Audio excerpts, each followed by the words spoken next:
DNA reports ద్వారాగా బయటపడ్డ నిజం రుద్రాణికి ఊహించని షాక్ ఇచ్చిన అప్పు. మరి ఇదంతా ఎలా జరిగిపోతుందో తెలుసుకోవాలనుకుంటే వీడియోనైతే చివరి వరకు మిస్ కాకుండా అయితే చూసేయండి.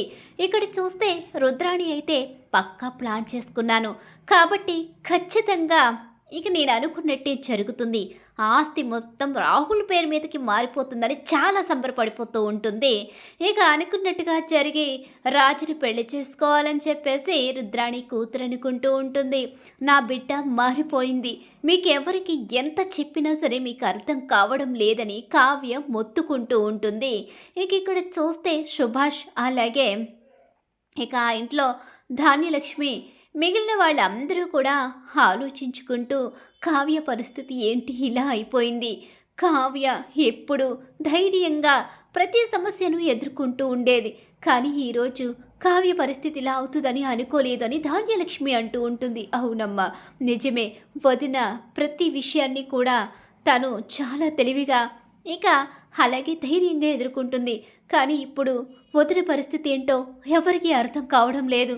ఒకవేళ నా చెల్లెలు చెప్పింది నిజమేనేమో అని చెప్పి అంటూ ఉంటుంది ఇక కావ్య అక్కయితే.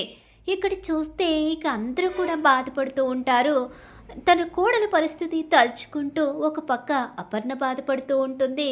ఇక తన అక్క పరిస్థితి తలుచుకుంటూ అప్పు బాధపడుతూ ఉంటుంది.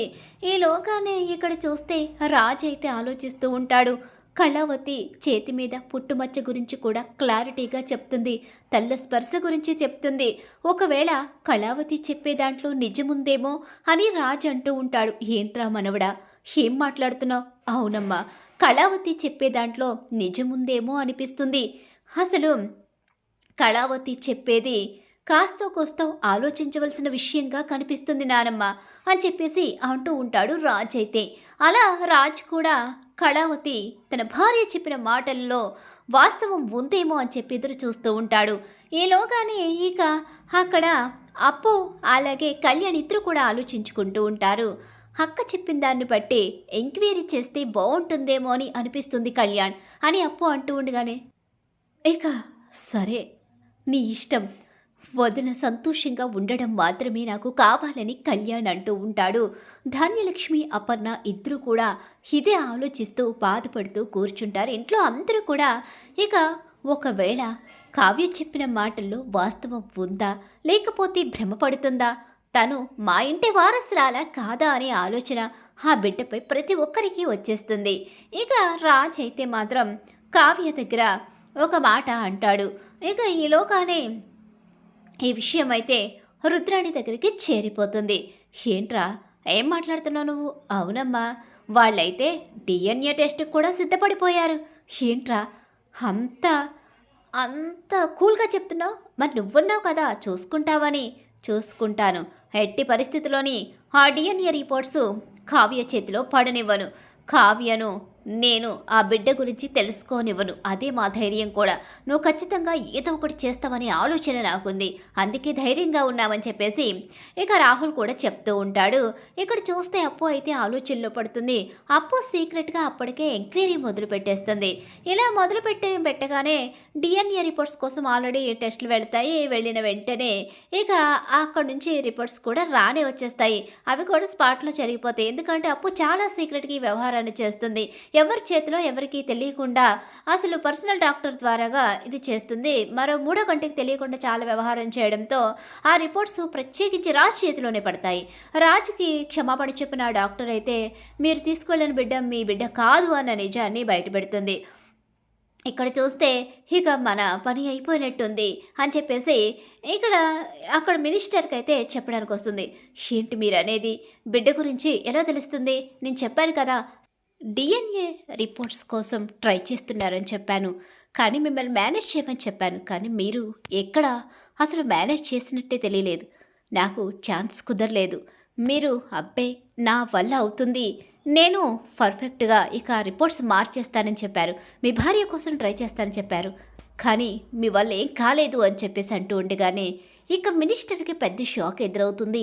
అప్పు పెద్ద పోలీస్ ఆఫీసర్ కదా, చాలా సీక్రెట్గా మేనేజ్ చేయడంతో ఇక ఒక్కసారే ఇక్కడ డిఎన్ఏ రిపోర్ట్స్ బయటపడమే కాకుండా కావ్యని అపార్థం చేసుకుని మా ఆసుపత్రి మీద నింద వేస్తున్నావన్న డాక్టరే ఆ కుటుంబానికి క్షమాపణ చెప్తుంది. తప్పు చేశాము, నిజంగా చాలా పెద్ద తప్పు జరిగింది అని చెప్పేసి ఒప్పుకుంటుంది. ఇక కృష్ణవేణి కంగారు పడుతూ కనిపిస్తూ ఉంటుంది. ఇక అసలు ఇదంతా ఎలా జరిగింది, నీకే కదా అప్పు చెప్పాను, అసలు బిడ్డలు మారడం ఎలా జరిగింది, అక్కడ మరో బిడ్డ ఎలా వచ్చింది, నేను అక్కడ చూసి పెట్టినప్పుడు కూడా అక్కడ మారే ఛాన్స్ ఎలా ఉందని చెప్పేసి అంటూ ఉంటుంది. డాక్టర్ అయితే సీసీటీవీ ఫుటేజ్ చెక్ చేయించాలని నిర్ణయించుకున్న అప్పు అయితే మొత్తం సీసీటీవీ ఫుటేజ్ చెక్ చేస్తుంది. అలా చెక్ చేయించిన అప్పు నర్సుని నిలదీస్తుంది. అలా నిలదీసేసరికి నర్సు కంగారు పడుతూ కనిపిస్తూ ఉంటుంది. ఇక అందరూ కూడా నర్స్ వైపు చూస్తూ ఉంటారు. ఏంటమ్మా అప్పు, అసలు ఏం జరుగుతుంది ఇక్కడ, మీరు కాసేపు ఆగండి అంకుల్ అని చెప్పేసి ఇక అక్కడ నర్సుని నిలదీసి నర్స్ చెంప పగలగొడుతుంది. నర్సు టెన్షన్ పడుతూనే నాకేం తెలియదని భయపడుతూనే ఉంటుంది. ఇక్కడ చూస్తే ఇక బయట పడిపోయేలా ఉంది మామ్. ఇప్పుడు మన పరిస్థితి ఏంటంటే నేను చూసుకుంటాను, మీరు కంగారు పడకండి అని వాళ్ళకి ధైర్యం చెప్తుంది. కానీ ఏం చేయాలో అర్థం కాని అయోమయం పరిస్థితి రుద్రాణిదైతే. సీసీటీవీ ఫుటేజ్ చెక్ చేసి పూర్తిగా ఇక మొత్తం నిజాలు తెలుసుకుని నర్సు చెంప పగలగొడుతుంది. అక్కడ నర్సు బిడ్డని మార్చడమో చూస్తుంది.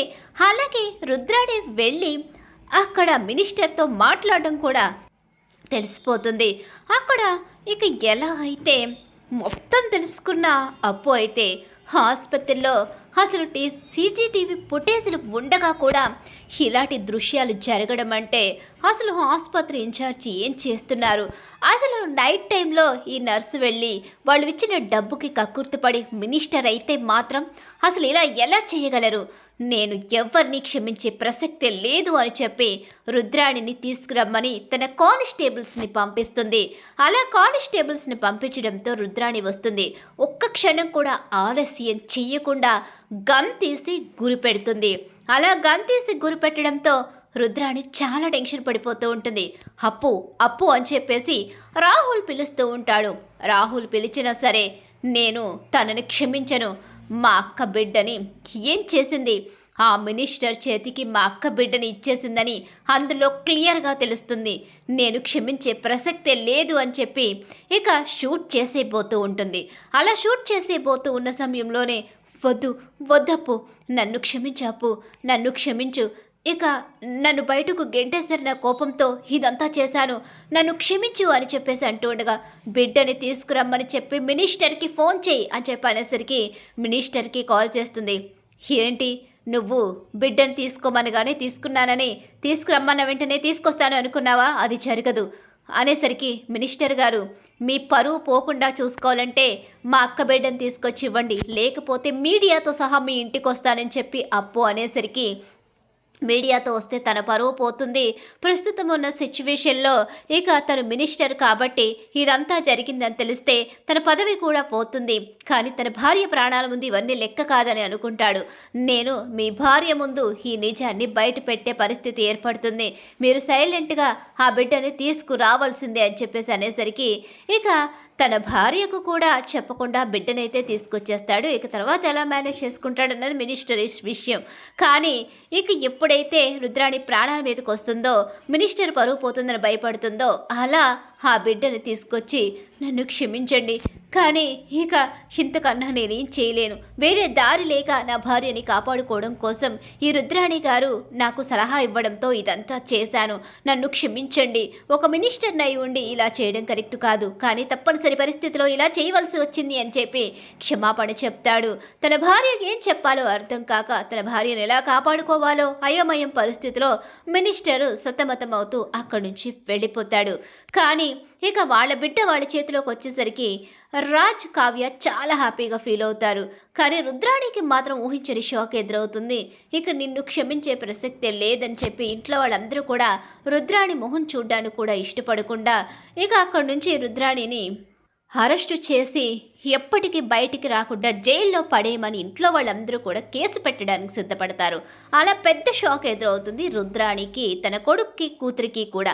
మరి ఖచ్చితంగా రాబోయే కథలు ఇలా అయితే జరిగిపోతుంది. ఇలా జరగాలని మీరు కూడా కోరుకుంటున్నారా? అయితే వీడియోని తప్పకుండా లైక్ చేసి, ఇక అలాగే బ్రహ్మముడి సీరియల్ అప్కమింగ్ ఎపిసోడ్స్ టీవీలో కన్నా ముందుగా చూడాలనుకుంటే మా ఛానల్ ఇప్పుడే సబ్స్క్రైబ్ చేసుకుని పక్కనే ఉన్న గంట సింబల్ ఆల్ మీద అయితే క్లిక్ చేసేయండి.